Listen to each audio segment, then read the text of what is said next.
Pakistan cricket, 1 minute down, next minute up. अस्सलाम वालेकुम, सत श्री अकाल, आदाब, नमस्कार। ऐसी की तैसी में एक मरतबा फिर आपके साथ पाकिस्तान सुपर लीग को 4 चांद लग गए। आज लॉर्ड्स के रोड शो में आज जो कुछ पाकिस्तान क्रिकेट बोर्ड के चेयरमैन मोहसिन रजा नकवी ने बताया, पाकिस्तान सुपर लीग का 11वां एडिशन क्या होगा, कितनी इनामी रकम होगी, कौन सी फ्रेंचाइज डेवलपमेंट अच्छा करेगी, उसको कितने पैसे मिलेंगे, क्या पीएसएल कभी बन सकती थी प्राइवेट कंपनी, नहीं, ये मोहसिन रजा नकवी ने बताया। उसकी इसकी रेंज बढ़ाने की बात की, इसकी मार्केटिंग बढ़ाने की बात की और इसकी व्यूवरशिप के हवाले से पाकिस्तान क्रिकेट बोर्ड के चेयरमैन मोहसिन रजा नकवी ने जो मामला बयान किए वो हम आपको बता देते हैं। यानी कि मुजफ्फराबाद के क्रिकेट स्टेडियम को पाकिस्तान क्रिकेट बोर्ड अपनी गोद ले लेता है और कहता है ये इंटरनेशनल क्रिकेट स्टैंडर्ड का स्टेडियम है, यहाँ पाकिस्तान सुपर लीग के मैचेस भी कराए जाएंगे, क्योंकि यहाँ 5 स्टार होटल यानी कि एक वेन्यू को और पाकिस्तान क्रिकेट बोर्ड इजाफा करेगा। साथ साथ इस्लामाबाद के जो जदीद क्रिकेट स्टेडियम बनाया जा रहा है उसके बारे में उन्होंने तफसीलात दी और जो अहम बात उन्होंने बताई कि पाकिस्तान सुपर लीग का जो 11वां एडिशन है और जिन जिन वेन्यूज के ऊपर मैचेस खेले जाएंगे वहां पर उससे पहले एक कंसर्ट कराया जाएगा, लाइव कॉन्सर्ट कराया जाएगा, यानी कि दुनिया भर से और भी बहुत सारे गुलकार और आर्टिस्ट वहां पर उसके अंदर लाइव परफॉर्मेंस देंगे। साथ साथ उन्होंने पाकिस्तान की सुपर लीग की जो ग्रोथ है इसके हवाले से बात की, नई मार्केटिंग स्ट्रेटेजी के हवाले से बात की।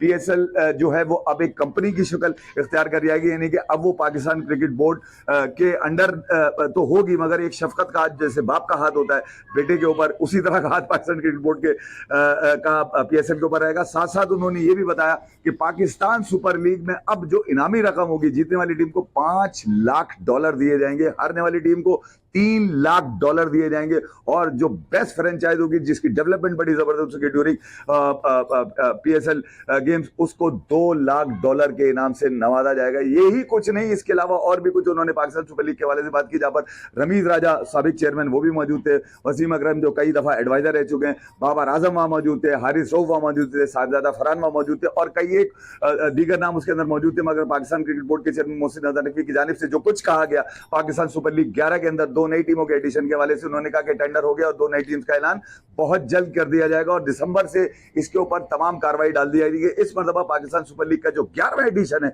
वो यकीनन पाकिस्तान क्रिकेट फैंस, दुनिया भर में फैले हुए पाकिस्तान सुपर लीग के फैंस, उनके लिए बड़ा खुश आइंद है। इस तरह के इकदाम यकीनन कोई भी क्रिकेट बोर्ड दुनिया भर का जब वो करता है तो यकीनन क्रिकेट फैंस के अंदर खुशी की लहर तो बिल्कुल दौड़ती है, साथ साथ उसकी ग्रोथ में, उसकी रेंज में और उसकी मार्केटिंग में इजाफा होता है। यानी कि अब नई आई बॉल्स की तरफ पाकिस्तान क्रिकेट बोर्ड चल पड़ा है कि उनके मुताबिक, पाकिस्तान क्रिकेट बोर्ड के मुताबिक ये दुनिया भर में देखी जाने वाली दूसरी, यानी कि सबसे बड़ी लीग तस्वुर की जा रही है, तस्वुर किया गया यकीनन पाकिस्तान सुपर लीग दुनिया भर में देखी जाने वाली आईपीएल के बाद दूसरी बड़ी लीग है।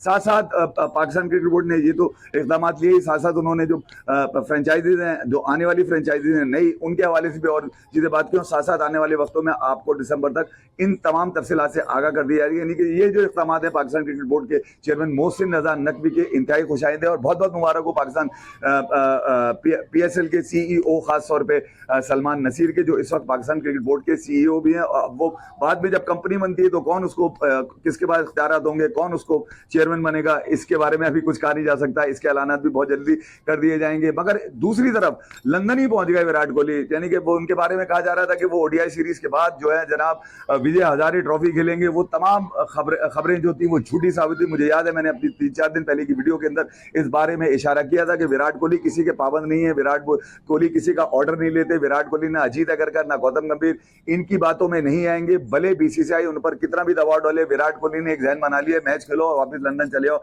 और ऐसा ही कुछ देखने में आया मुंबई और एयरपोर्ट पे कल जब विराट कोहली ने मैचेस खत्म हुए, यानी कि विशाखापट्टनम में जब उन्होंने आखिरी ओडीआई खेला जहां पर उन्होंने 66 रन बनाया और उसके बाद ये कहा गया विराट कोहली बिल्कुल T20 स्टाइल के अंदर खेलने, जहां पर उन्होंने 3 छक्के 3 चौके मारे, 170 के स्ट्राइक रेट विराट कोहली वहां खेलते हुए नजर आए। यानी कि वो ये इस सीरीज के मैन ऑफ द सीरीज तो थे ही विराट कोहली, मगर उनके हवाले से जो कुछ मीडिया के अंदर खबरें डाली गई कि विराट कोहली को जो है 2027 वर्ल्ड कप के प्लान्स में अगर रहना है तो उनको डोमेस्टिक खेलना पड़ेगा। मेरे ख्याल में विराट कोहली ने इन तमाम खबरों को घंटे पे मार दिया। इस तरह की किसी भी रिपोर्ट को बीसीसीआई जो भारतीय बोर्ड है उसने क्लेम करने से इनकार किया, उन्होंने तरदीद करी कि हमारी तरफ से इस तरह की खबरें नहीं चलाएंगे। जबकि मीडिया की जानिब से कहा जा रहा था कि विराट कोहली अब पाबंद कर दिए गए, खासतौर पर रोहित शर्मा भी पाबंद कर दिए गए कि अब वो अगर उन्होंने ओडीआई के प्लान्स में रहना है 2027 के तो उनको डोमेस्टिक खेलनी पड़ेगी। मेरे ख्याल में विराट कोहली पे इस तरह की चालें नहीं चलती है। मगर दूसरी जानिब अब क्योंकि साउथ अफ्रीका के खिलाफ टेस्ट सीरीज हारने के बाद इंडिया ओडीआई सीरीज तो जीता ही, मगर उसके बाद अब जो T20I सीरीज का आगाज होने के लिए जा रहा है, यानी कि कल जो खेला जाएगा कटक के अंदर पहला T20I, उसके लिए प्लेइंग 11 को लेकर स्क्वाड के अंदर क्या तब्दीलियां की गई हैं। कुछ लोगों को ड्रॉप किया गया, कुछ लोगों को रखा गया। उसके अंदर आज सूर्या कुमार यादव ने जब मीडिया से बात की तो उन्होंने शुभमन गिल का बताया कि शुभमन गिल अब वापस आ चुके हैं, यकीनन वो कहीं ना कहीं अभिषेक शर्मा के साथ ओपनिंग कर रहे होंगे। संजू सैमसन के हवाले से बात की कि संजू सैमसन भी यकीनन मिडिल ऑर्डर में कहीं ना कहीं अपने आप को फिट होते हुए नजर आएंगे, क्योंकि जिस अंदाज से पिछले अगर आप देखेंगे एशिया कप के बाद से इंग्लैंड सीरीज और उसके एशिया कप और फिर ऑस्ट्रेलिया के खिलाफ जो सीरीज हुई, वो यकीनन इंडिया की T20 टीम की बड़ी बेहतरीन कारकर्दगी के रही। ऑस्ट्रेलिया में भी 2-1 से सूर्या कुमार जीते, एशिया कप भी जीते, और फिर इंग्लैंड के खिलाफ जो उन्होंने 5 T20I की सीरीज थी वो भी 4-1 से जीती थी। यानी कि कामयाब टीम के कप्तान जरूर है, कहीं ना कहीं उनकी बैटिंग के ऊपर मसाइल जरूर है। इंडिया का जो स्क्वाड है, जो प्लेइंग 11 जो लोग इस वक्त प्रेडिक्ट कर रहे हैं, मुझे भी थोड़ा अंदाजा होता है कि कहीं अभिषेक शर्मा, शुभमन गिल, फिर उसके बाद सूर्या कुमार यादव, फिर तिलक वर्मा, फिर उसके बाद हार्दिक पांड्या, शिवम दुबे, वाशिंगटन सुंदर, अक्षर पटेल और साथ साथ नीचे अगर आप आ जाते हैं तो वरुण चक्रवर्ती, कुलदीप यादव और हर्षित राणा, अर्शदीप, बुमराह, यानी कि 12-13 खिलाड़ियों में से 11 को कोई आपसे निकालना है। ये वो खिलाड़ी हैं जिनको पिक किया जा सकता है और कुछ को ड्रॉप भी किया जा सकता है। अब 11 क्या होगी यकीनन कटक का सरफेस देख के बताना पड़ेगा। कटक क्योंकि कहा जा रहा है कि यार पेसर्स को ज्यादा सपोर्ट करेगा, तो हो सकता है कि अर्शदीप, हर्षित राणा और बुमराह को रखा जाए, एक स्पिनर कुलदीप यादव को रखा जाए, साथ साथ जुगाड़ में जो उनके बाद तिलक वर्मा है उनको रखा जाए, और अगर शिवम दुबे को खिलाते हैं तो एक पेसर का और तकरीबन इजाफा हो जाएगा अगर शिवम दुबे खेलते हैं सुंदर की जगह। उसके बाद हार्दिक पांड्या डेफिनेटली वो भी बॉल करते हैं, तिलक वर्मा है, उसके बाद उसके ऊपर अगर आप आ जाते हैं सूर्या कुमार यादव हैं, संजू सैमसन है, अभिषेक शर्मा और शुभमन गिल। यानी कि ये जो 11 मुझे नजर आ रहे हैं, यही कटक के जो माहौल है कटक का देखकर, यानी कि जो पिच कंडीशन है, वेदर कंडीशन है, उसको देखकर ये बताया जा रहा है कि कहीं ना कहीं होगा। मगर ड्यू कहीं ना कहीं आपको मिलेगा वहां पर। दूसरी तरफ साउथ अफ्रीका है जिसकी टीम इंतहाई स्ट्रॉन्ग है, गोके वो पाकिस्तान के खिलाफ यहाँ T20I सीरीज हार गए, जहाँ पे डोनोवन फरेरा उनके कप्तान जरूर थे। कुछ खिलाड़ी जा चुके थे इंडिया, कुछ खिलाड़ी यहीं पे रहे थे जिन्होंने T20I सीरीज खेली। मगर साउथ अफ्रीका क्योंकि वर्ल्ड कप का फाइनलिस्ट है, T20 वर्ल्ड कप का, कहीं ना कहीं वो भी अपने जर्ब लगाने की कोशिश करेंगे। टफ टीम है साउथ अफ्रीका। ऊपर से अगर आप देखते हैं मार्कराम, यकीनन क्विंटन डिकॉक, जहां पर तो नहीं चले थे पाकिस्तान में, जिस अंदाज से 4 T20I उन्होंने खेले, वहां पर उनके 40-50 रन नजर आ रहे हैं मुझे, जहां तक मुझे याद है। यानी कि मार्कराम, अभिषेक शर्मा, उसके बाद इनके रिजा हेंड्रिक्स आते हैं, ब्रेट्सकी होंगे, फिर उसके बाद